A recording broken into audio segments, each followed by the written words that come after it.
Has a game ever made you feel like you truly saved the world?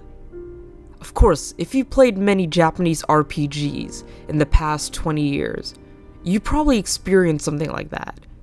Crossing insurmountable boundaries and obstacles to get to your final destination and bring down the ultimate evil that lurks within the shadows is something common you experience in these types of games. Xenoblade Chronicles, though, is something entirely different. While other JRPGs have made me feel like I've saved the world, Xenoblade Chronicles made me feel as if I'd given this world a new beginning by the time I got to the end of the game. It was one of the most unique and memorable video game experiences I've had in my entire life, and today I want to share that with you. Hey guys, it's Nishquick, and today I'll be analyzing Xenoblade Chronicles Definitive Edition, as well as Xenoblade Chronicles 2, which I'm playing right now, which are both on the Nintendo Switch. I'll be analyzing the story, the music, and the gameplay of each game. And just a quick reminder, if you enjoy video game analysis on gameplay, usability, and all things gaming, be sure to subscribe to my channel and give this video a like if you enjoyed it. And without further ado, let's get started.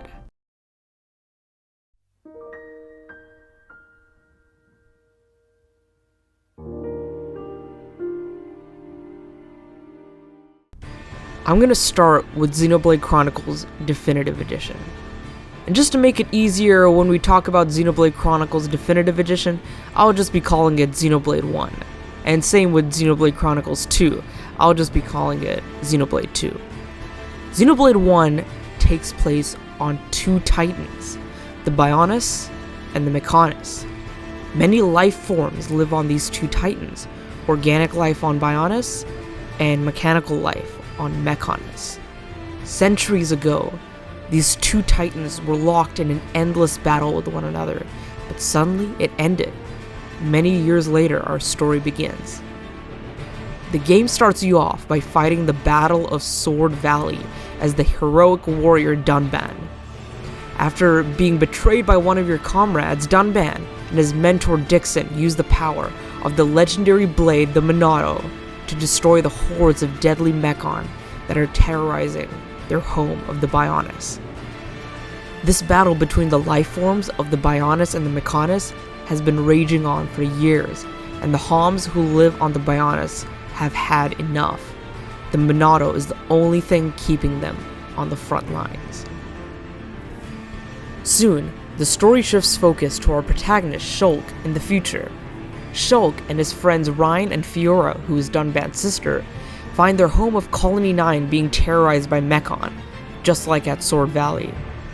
Dunban, who's too weak after the battle many years ago, is too injured to fight, so Shulk himself takes up the Minato to defend his home.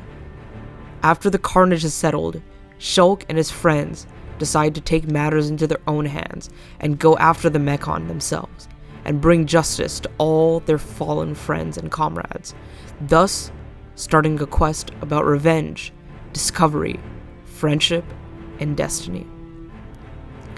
The premise is simple for sure, just your age-old story about revenge, but the twists and the turns that Xenoblade 1 throws at you are incredible and keep you on the edge of your seat.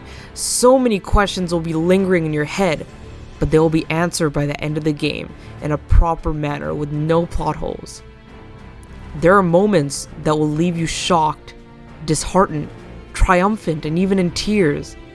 It's a truly beautiful narrative. This narrative could not have been achieved without the stellar cast of characters. Of course, you have Shulk, Ryan, and Dunban, who are some of the most important, but you also meet well-developed characters like the medic Sharla and the High Entia princess Melia, who's my favorite character, by the way. Each character has their own role to play in the grand narrative, and none of them feel left out of place. In fact, they're all very well developed, and you truly feel for them when they're at their lowest points.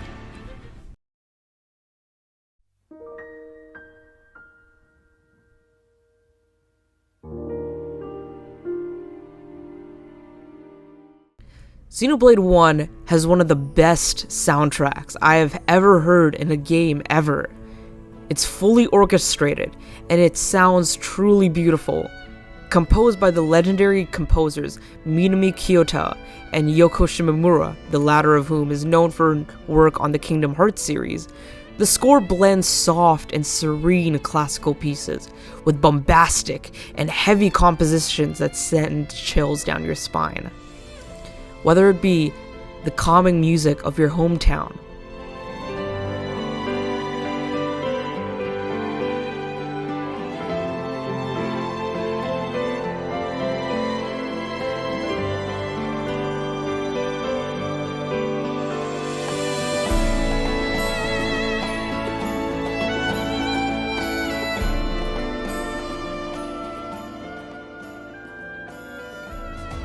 the adventurous tune of Colony 9's overworld,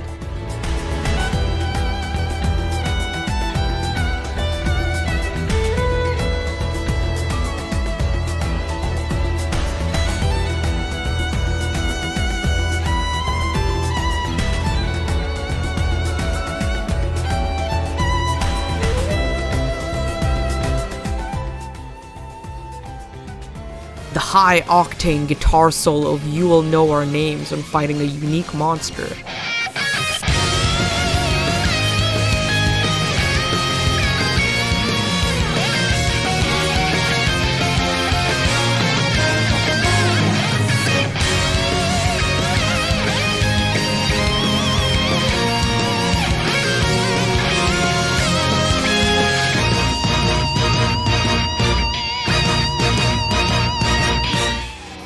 or the very emotional and tragic, yet epic piece that is Engage the Enemy, which is also my favorite video game song of all time, by the way.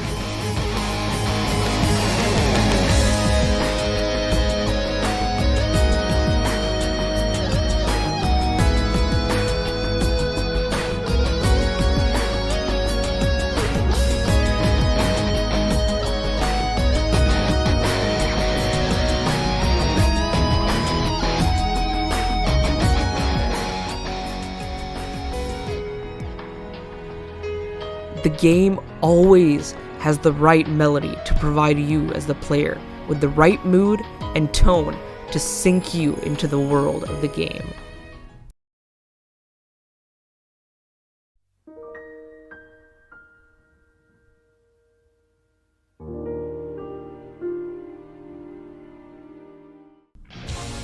Xenoblade 1 is already unique with its story and soundtrack, but the gameplay is really what makes it stand out. The combat system is real-time and works sort of like an MMO or massively multiplayer online game. Your character's auto-attack, but on the bottom screen are arts that you can use to do more damage than just your normal auto-attacks. With these arts, you can deal extra damage depending on where you're positioned, heal your teammates, cast buffs or debuffs, or execute the cycle of breaking, toppling, and dazing the enemy to leave you open to execute a barrage of attacks while the enemy is incapacitated. You can also use chain attacks, which are sequences where after using one art, it switches to another teammate to use another art, and then to the last teammate, just cycling between these three teammates on your battlefield. With these, you can chain together similar types of arts to add to a damage multiplier or execute the break, topple, daze cycle I mentioned earlier with ease. There are so many intricacies to the combat, and it feels really good once you get the hang of it. What's even better is each character is suited for a different purpose, so the game rewards you when you choose different characters and different team setups. For example, Shulk is powerful, but he's a glass cannon. Rein is your tank, who takes all the aggro from enemies. Charla is your dedicated healer. Dunban is quick and avoids a lot of attacks. Melia is your magic user, so on and so forth. Aside from the combat, the game has its Japanese RPG elements like upgrading gear and strengthening it with gems, developing affinity with your party members so you can perform better in combat, and of course, lots and lots of side quests to develop the non-playable characters in the many towns and cities you come across. You also have a large skill tree to help you out with special perks in battle. The world design is phenomenal in the game as well. The game is developed by Nintendo's very own Monolith Soft, headed by Tetsuya Takahashi, who are known for making grand and expansive open worlds. Every area you encounter has nooks and crannies that you can explore and find rewarding treasures and goodies, or wide expanses that you can explore to your heart's content, whether it be the sprawling fields of Gower Plains, the vast wilderness of Makna Forest, the surreal and ethereal Satoral Marsh, or any other amazing area you explore. The world of Xenoblade 1 is truly breathtaking. Overall, I have to say, Xenoblade 1 surpassed my expectations. It took me a while to get the hang of the game with all the new gameplay mechanics, but once I learned everything, it was smooth sailing from then on. Since I beat it, it has become one of my favorite video games of all time. It's an experience like no other, and captures an essence I've never seen in any other game before or after I've played it. With that being said, let's talk about Xenoblade 2.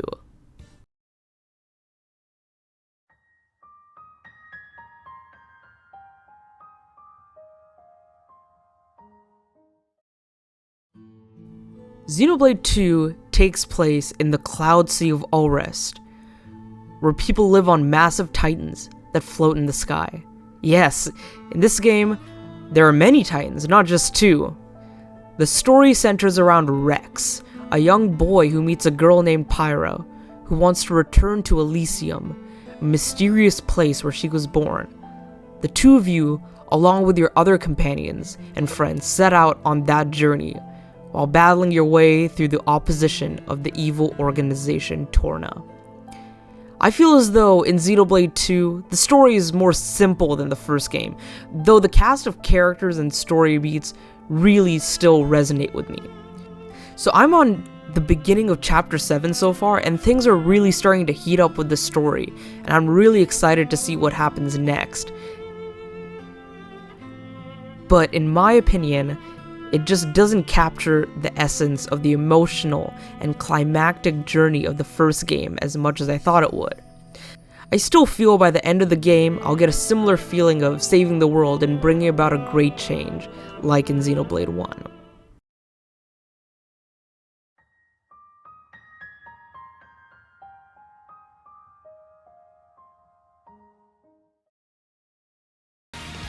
I might get some flack for this, but I'm gonna say it. I think Xenoblade 2 has a little bit of a better soundtrack than Xenoblade 1. Overall, I just think the compositions done by Yasunori Mitsuda and Ace Plus are complex, explosive, emotional, and very catchy.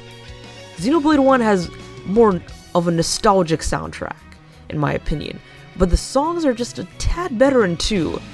Some notable favorites are You Will Recall Our Names,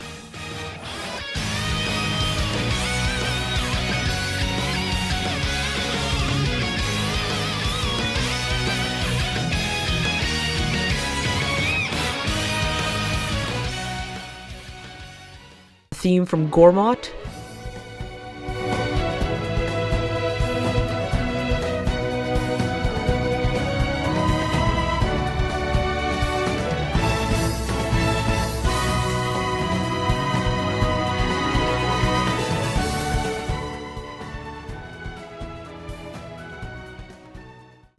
More Ardain Roaming the Wastes,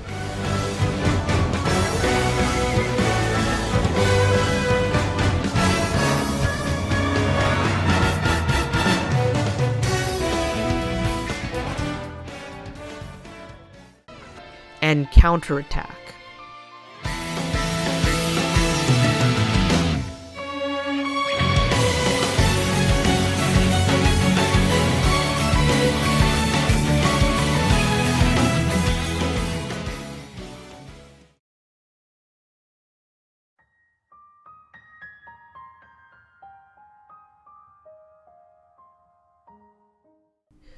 Xenoblade 2's gameplay and combat is much more evolved and intricate than its predecessor.